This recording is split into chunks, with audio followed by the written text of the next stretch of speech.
How much did he pay for nuts.com? The name? Yeah. So there's a story that is probably not PG for the audience. So Rachel Ray had actually started talking about our products organically. It was not a paid placement. And she kept referring to the company as nuts.com. So we were nutsonline.com back then. And so Jeff was like, well, now I have to pay up for it. And so he did. It was a UK company at the time. You guys can Google the rest.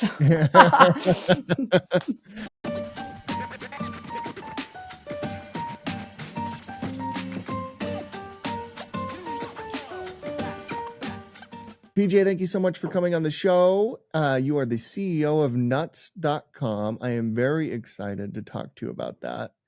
Tell us about how you became the CEO of nuts.com and what nuts.com does. Sure. And thank you so much for having me. Excited to be here today. So I actually became the CEO of nuts.com about a year ago, but I've been with the company for 3 years now. So I joined the longtime founder, Jeff Braverman, as president 3 years ago. And really some background on nuts.com. So nuts.com has its roots. It's a family business, still family owned today. And it was started back in the 1920s in Newark, New Jersey. It was a corner store, specialty snacks and goods, dried fruit, nuts, and things like that the family was providing in an open air market down on Mulberry Street. Then we had Poppy Soul, who's the grandfather of the family who had started that business. 2 sons took over it, second generation nuts. And then Jeff Braverman, who was third generation, was like, you all work too hard. You don't make enough money. I'm going to go to Wharton undergrad and be an investment banker. And he did just that. It was during the dot-com boom, and he saw an opportunity to bring his family's business online. So he left his lucrative finance career and joined nuts.com and brought his family business online at that time. What was exciting about that is because of the family heritage and having such great knowledge on the product, deep sourcing relationships, there was this great opportunity where he didn't have to build out all of that as a new business. He already had all of the access to this high quality product. And it was just about spinning up a website and seeing if he could give it a go. They did a great job building that business and were very focused on not getting over their skis, not taking on capital too soon, and just providing a great high quality experience to customers. And then the COVID boom happened, where many food companies just had this ridiculous product market fit. Jeff saw the opportunity and put a lot of capital the company had generated over the years into marketing, and the business blew up. And so he decided he needed to bring on a president to help him kind of catch up and create the systems and structure, processes, and people to support this new scale, and then think about how do we take it to the next level, because so much of the business was really relying on his brilliant brain and the family's hard work and great supplier relationships, this great high quality product. But now it was reaching so many more customers across the country. How do we make sure we continue to grow it? So that's when I joined 3 years ago. How much did he pay for nuts.com? The name? Yeah. So there's a story that is probably not PG for the audience, but it was originally founded as nutsonline.com. And what happened was, just like, we have great B2B customers still to this day, where sometimes I will buy from a place. There's one that I actually frequent now. And I'm like, these taste like our cashews that I know because they're seasoned a certain way. And lo and behold, I'll reach out to my team and be like, do we sell to this company? And they'll be like, yes. So Rachel Ray had actually started talking about our products organically. It was not a paid placement. And she kept referring to the company as nuts.com. So we were nutsonline.com back then. And so Jeff was like, well, now I have to pay up for it. And so he did. It was a UK company at the time. You guys can Google the rest. Prior to joining nuts.com and being their CEO, you were Slice, Yes. which is another, like, tell me about that. What was that experience like? And what did you learn from it that you've brought to your position today? You know, it's interesting because it's almost as if there was such a natural build to my career and how I've gotten here. But I would say that if I go backwards, if you don't mind, and then I'll come back to Slice. So I've always loved numbers, and I actually double majored in finance and accounting and thought I would be in numbers my entire life. I started in investment banking, pretty traditional, then went to private equity, also very traditional path. And I loved it. I loved investing. I thought I would do it forever. And I actually had the privilege of working with an operating partner at another private equity fund. We had a co-investment that we were co-leading in the middle market space together. And I saw this operating partner parachute in and be interim CEO for a portfolio company and completely turn it around. And I was like, wow, that was so cool. How do I learn to do that? How do I not just be the person on the side of the table providing guidance, doing modeling, giving consulting advice? Like, I actually want to learn how to do it. How do I grow? How do I turn a team around? How do I do these things? And so I crossed over and joined FreshDirect. And it was interesting because food was not my first choice. And as an investor, it wasn't a place I naturally gravitated. I loved consumer products. I loved healthcare, but I didn't gravitate towards food. Why I went to FreshDirect and ended up in food was because online grocery was still relatively new and it was so hard. And so I knew I'd be going into a business where I would learn e-commerce, I would learn manufacturing, I would learn logistics, I would learn marketing, all of these things. And it would just be this deep, extensive, hardworking operating MBA. And I actually started as that founder's chief of staff and then grew in responsibility, taking on my first GM role, then owning multiple expansion markets, which we could talk more about, and then taking over a chief growth officer role, and really had so much fun. One of the things I had the privilege of doing was co-founding an on-demand grocery business called Food Kick by FreshDirect. So it was a sister business, but it came from an insight on a piece of paper. And we built out this whole separate company. So a different dedicated corporate team, different picking, packing operations, different app, different merchandising strategy, different target demo, different branding, everything. And so it really was like running a startup with the privilege of having lots of knowledge behind me and data, as well as I didn't have to do all the separate fundraising, which I think most founders would say is the hardest part of their job. So I had that privilege of doing that, and I had the bug. Once I had built something from zero and got it to the $100 million run rate and felt that very awesome energy of being able to build your own culture and being able to just grow so fast. So when I decided, when FreshDirect hit a place where we had grown the business significantly, we had 3 exit during my time there. I knew I wanted to potentially do a startup, but I had been in private equity. I had been at FreshDirect when it had gone from family owned to private equity owned, but I had never played in VC land. And so as I was thinking about what was next for me, I received the call for Slice. And really part of what attracted me to Slice was the mission. So this mission to keep local thriving. And what I don't always get to tell my story is really, I come from female entrepreneurs. My grandmother had Italian pizzerias. My mother had Italian delis. So I have this natural inherent energy, but also Slice is all about keep local thriving and focus on pizzerias. And my grandmother's business became challenged when one of the big 4 pizzerias came into town. So I felt like I had an axe to grind, and I was like, I'm going to help these pizzerias. We're going to do this. And I love the idea of taking something that was founder at Slice is just, he's very dedicated, great guy. He's done a great job with that business. Very mission driven. That whole team punched way above its weight class and had great investors around it. So I joined as the chief business officer there.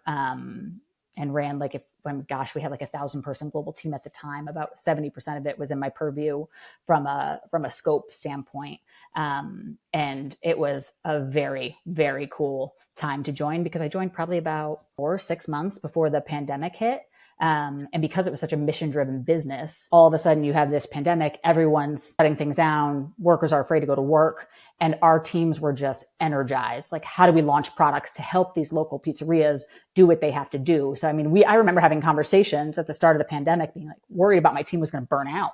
Everybody was working so hard because they were so passionate about the mission. And so that was a ton of fun. But it was really I think I've just built on my skills over time, which is why my scope has continued to evolve, but always being a generalist. My skill set and my superpowers are setting clarity for where are we going, how do we get there, working backwards in terms of the plan, and really making sure I have the right people in the seats. I say building high-performing, happy teams is really what I love to bring to the table. And so plot that into different industries or different businesses, and that same methodology and formula really is applicable. Yeah, I think Slice is incredible. We've actually had the CEO of Slice on Alir? here. Yeah, He's great.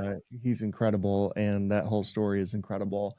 As it comes to nuts.com, I wonder like the logistics of that. It sounds like that is probably a pretty comprehensive and maybe even a complicated area of the business. How did you figure that out? How do you think about that now?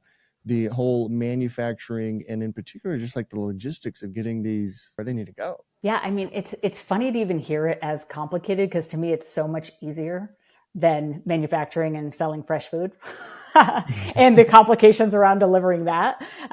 So I think with our supplier relationships, so we source a really high quality product. We have relationships with the farmers that are producing this all over the world, of our different products, and then some of our products are not farm grown, but we have relationships there as well. And then in our Cranford, New Jersey facility, it's like Willy Wonka's chocolate factory. We are actually roasting the nuts. We are seasoning the nuts. We're chocolate coating. We're pan coating some of our specialty premium chocolate products. We're doing our trail mixes. You can get customized trail mixes. So you can go online and tell us exactly what you want in what weighting, and we will do it, and mix that for you. So it is like Willy Wonka's chocolate factory over in Cranford, New Jersey. It's a lot of fun. But I would say that I don't think it's that complex. And then we have DCs across the country, and our methodology with how we thought about the DCs over time. And most of them were put in place actually pre-pandemic, which happened to be very fortunate given the boom that was about to happen to the business. And we've moved one since then to optimize the location. But essentially, our methodology with how we thought about covering DCs across the country was we never want our friends at Amazon Prime, we never want Prime to be a competitive advantage to us. So our mental model was speed is important to customers. Speed has only gotten more and more important in life. Even if you didn't think 5 years ago or 10 years ago, you wanted it today or you needed it in 5 minutes or an hour, the market has now trained you that you can have it that fast. And so we never wanted speed to be something that made someone go somewhere else. So our two of our measurements are how many people in the country can we get it to in 2 days, and how many people can we get it to in 3 days? And so we can actually cover the country comfortably 60% in 2 days, 90% plus in 3, and often even faster than that. The reality is if I place an order right now, it'll be at my house tomorrow. So that is how we thought about the kind of distribution centers and how we would optimize it and think about our picking, packing operations across the country. And we have a delivery network. I mean, FedEx and then other local couriers are all doing delivery for us, and you're just constantly working it. There's always new people coming up. There's new partnerships forming, and you just really have to stay on top of it because that world is moving fast and always evolving too. But it's not that complicated. It's harder to deliver fresh and frozen stuff. Yeah, that makes sense. The team does a great job here. Real quick, you're launching something, or you have launched something. Can you tell us about that? So we are getting ready. So for our business, we do predominantly snacks and then long tail specialty pantry items. What we are making a big push into this year is actually the gifting business. We have always had gifting products on our site. And our existing customers find them, love them, and they trust us. We go gangbusters in Q4 around the holiday season. So our customers know to come to us. They can trust us. Actually, our gift baskets and things like that, it's insane how much product we put in. It's probably almost too much. And so we've made a strategic push to really go after that market.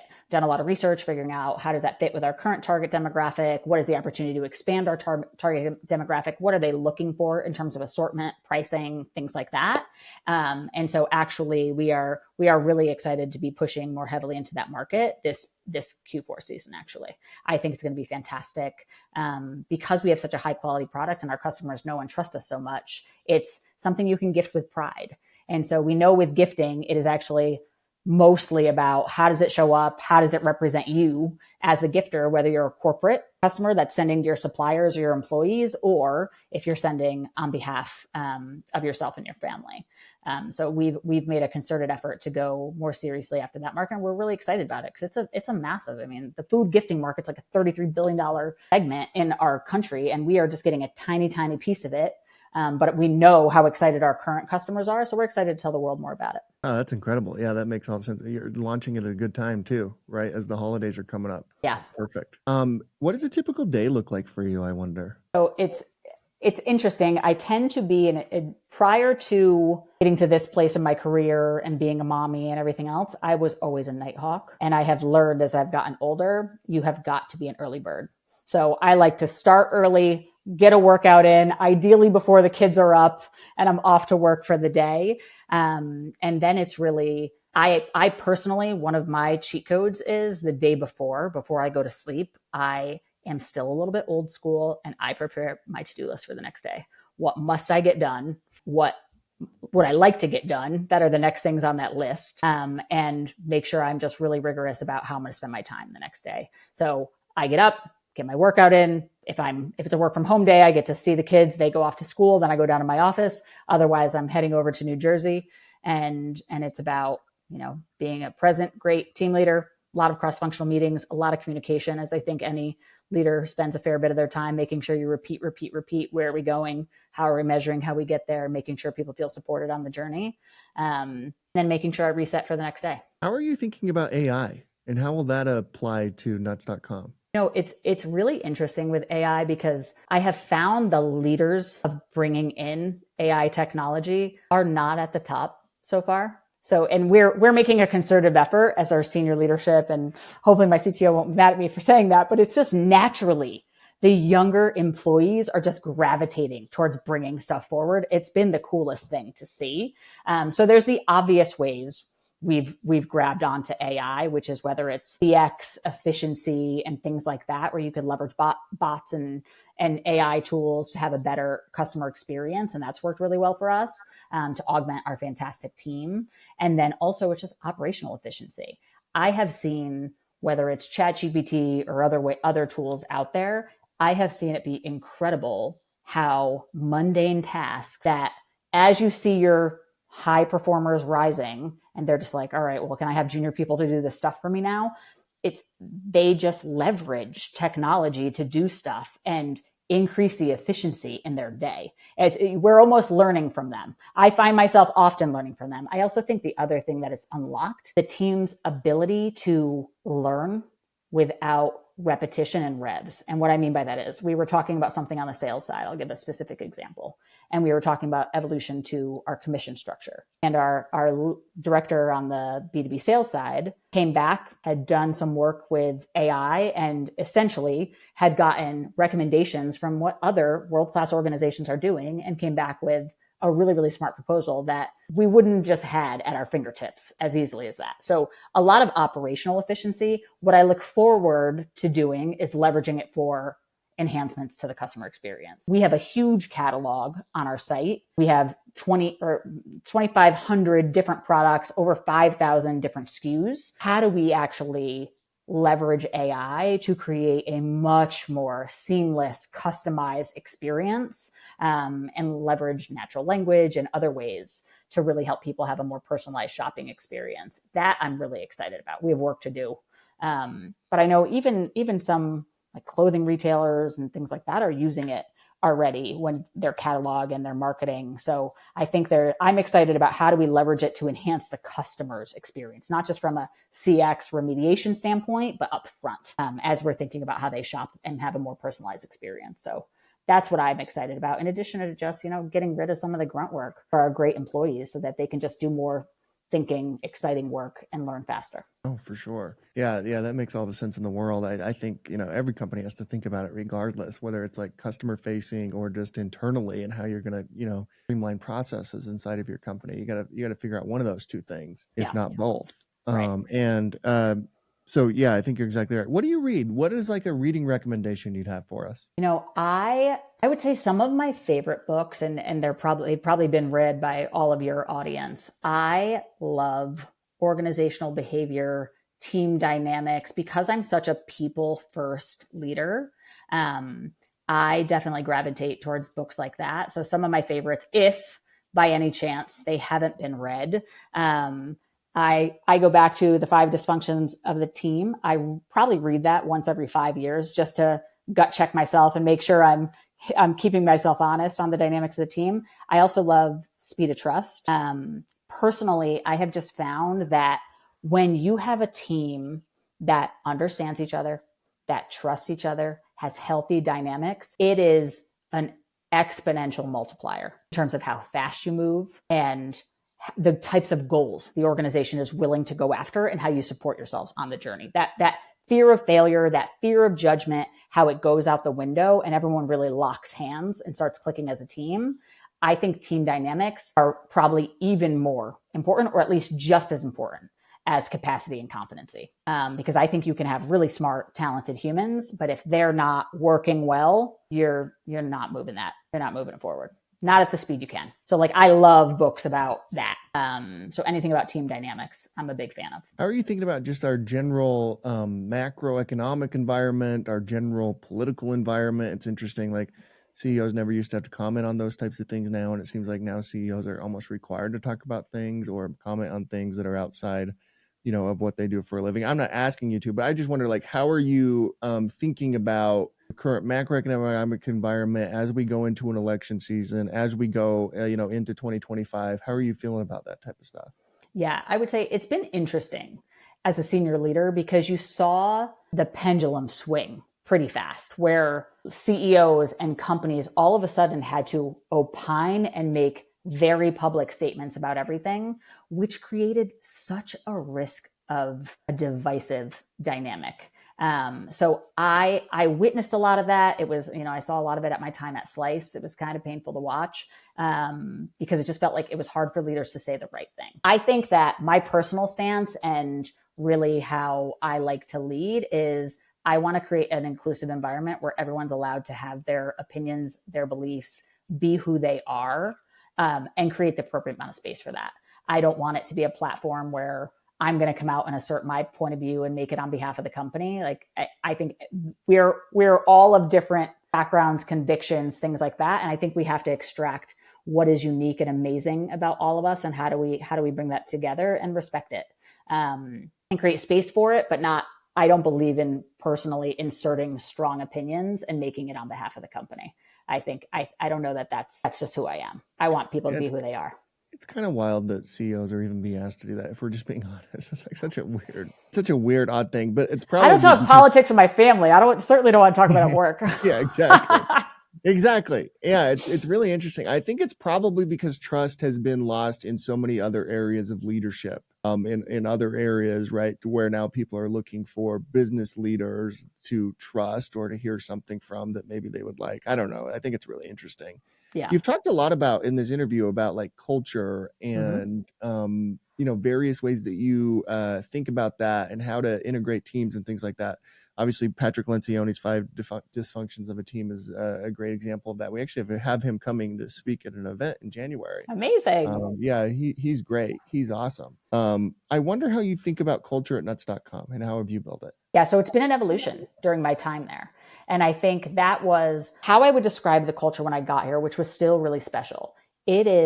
Nuts in general is a very low ego, customer centric, high passion team. Really good people. I don't want to discredit any of my amazing leadership teams I've had the privilege of being a part of, but it is really special to have been a part of an organization that really doesn't have those political dynamics from a senior leadership standpoint. Even with the evolution of one here or there, you typically have something.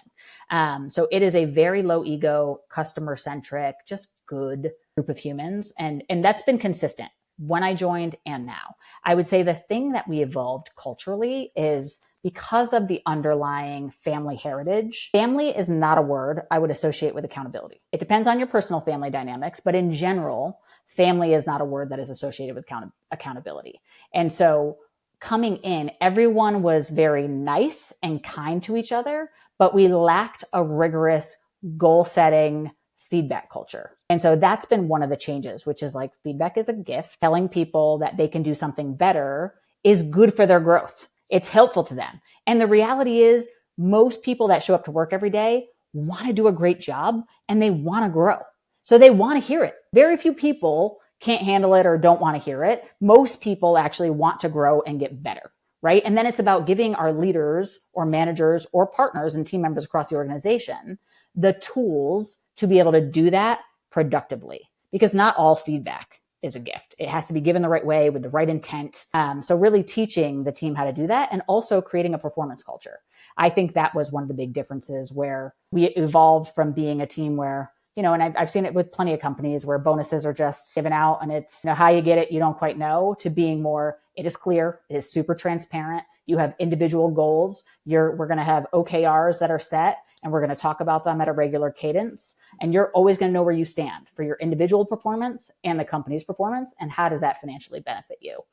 So moving to that performance and feedback culture has been the evolution, but without losing that magic that is, we hire really great people who are super hungry and driven to provide this amazing customer experience. Because one of the things we've also evolved during my time here is really being focused on revising our mission, vision, values, and make it clear, why are we here? What are we striving to do? And our mission is to spark moments of joy and human connection through delicious food. And I think in a world where we're increasingly behind screens and we're always responding to something, whether it's Slack, text, etc., giving people something that gives them that moment of connection, whether it's a healthy snack at the end of the day after your workout to reconnect with yourself, or that indulgent treat just to take a moment or a breath, or something to share with friends and family. It's like, how do we bring more connection and human in this world when, because we are just really good people that are super excited to bring that humanization of e-commerce in that form. So for us, having great people behind the food, behind the product is really, really important. Finally, we end every interview with the same question. Okay. That is, at CEO.com, we believe the chances one gives is just as important as the chances one takes. Yeah. When you hear that, who gave you a chance to get you to where you are today? It was definitely Jason Ackerman, the founder of FreshDirect. I always say, based on my resume, I would not have gotten the jobs he kept letting me step into. He trusted me. I proved myself, my work ethic.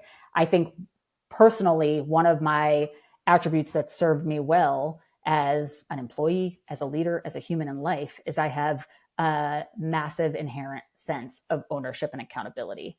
That has afforded me 3 great tours of duties with fantastic founders that knew they could trust me, that I would act on their behalf as an owner in their interests.